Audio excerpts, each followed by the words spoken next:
بھائیوں اور دوستوں، آج میں جس موضوع پر آپ سے گفتگو کروں گا وہ موضوع غسل کا مکمل طریقہ ہے۔ دوستو، غسل کے اندر جو چیزیں فرض ہیں، اگر انسان اس کو نہیں کرے گا تو اس کا غسل نہیں ہوگا۔ اگر وہ اسی طرح پوری طرح سے نہا لیتا ہے، پانی اپنے بدن پہ ڈال لیتا ہے، اور غسل کے اندر جو فرض چیزیں ہیں اگر اس کو ادا نہیں کرتا ہے تو اس کا غسل نہیں ہوگا۔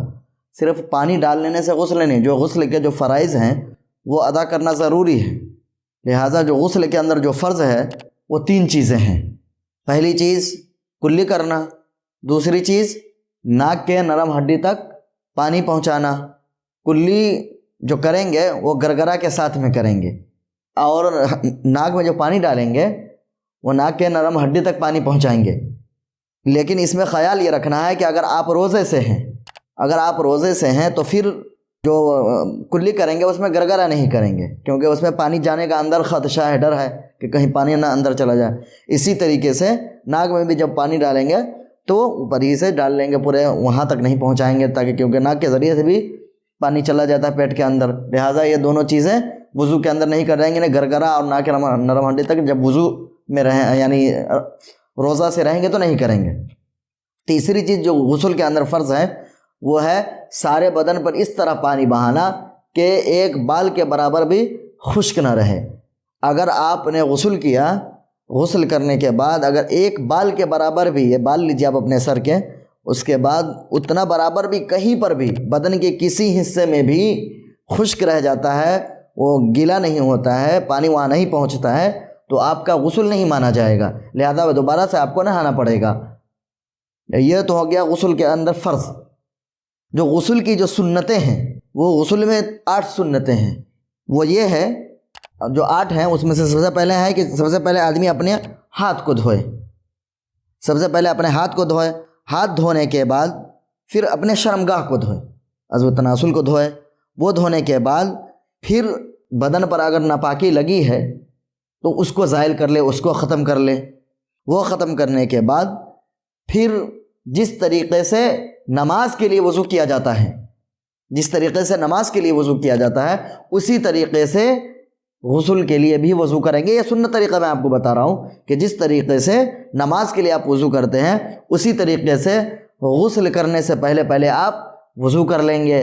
ہاں، ایک چیز کا خیال رکھیں گے کہ وضو کرنے میں پاؤں کو نہیں دھوئیں گے، پاؤں کو چھوڑ دیں گے، پاؤں کو بعد میں دھوئیں گے۔ پاؤں کو بعد میں کب دھوئیں گے؟ جب جو ہے ہم غسل کر کے واپس ہو جائیں گے۔ یہ کیوں ہے؟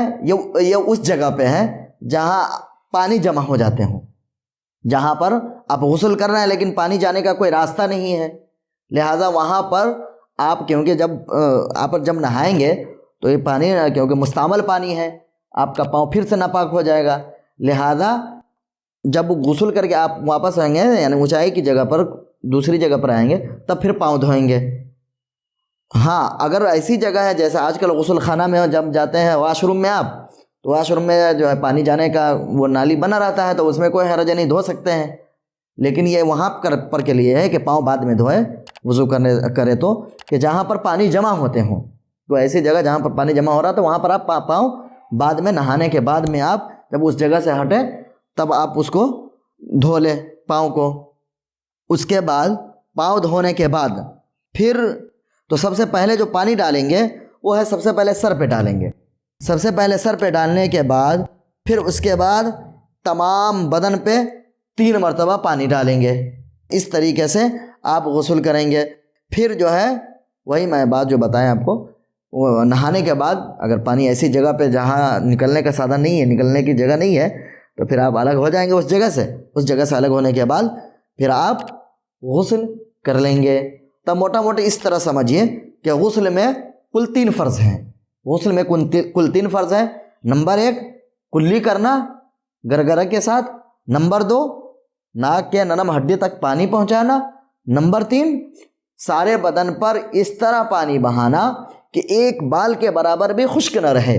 اگر ایک بال کے برابر بھی خشک رہ جاتا ہے تو پھر آپ کا غسل نہیں ہوگا۔ سنت طریقہ غسل کے اندر یہ ہے کہ سب سے پہلے آدمی اپنی ہاتھ کو دھوئے، ہاتھ کو دھونے کے بعد شرمگاہ کو دھوئے۔ پھر شرمگاہ کو دھونے کے بعد جو گندگی لگی ہے اس کو ختم کر لے۔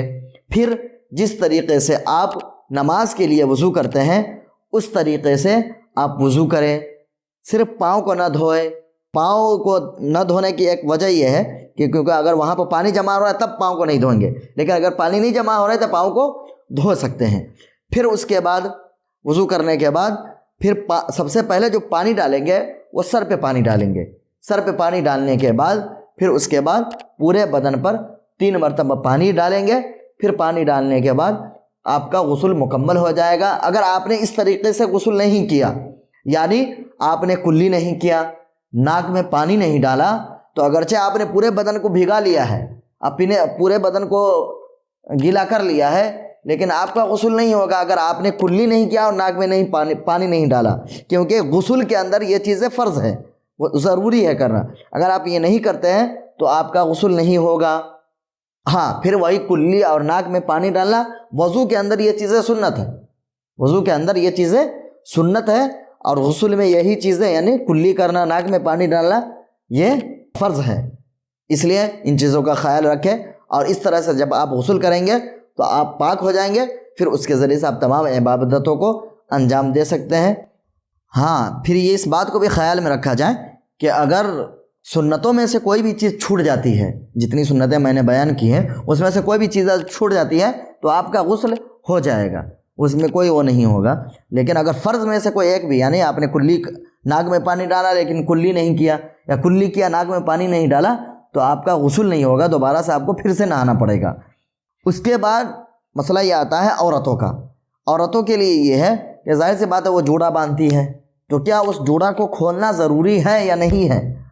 تو اگر آسانی سے جوڑا باندھے ہوئے بال کو جو وہ باندھتی ہے، آسانی سے بالوں کے اندر تک پانی پہنچ جا رہا ہے، تو اس جوڑا کو کھولنے کی کوئی ضرورت نہیں ہے، کھولنا ضروری نہیں ہے۔ اگر پانی نہیں پہنچ رہا ہے تو پھر کھولا جائے گا۔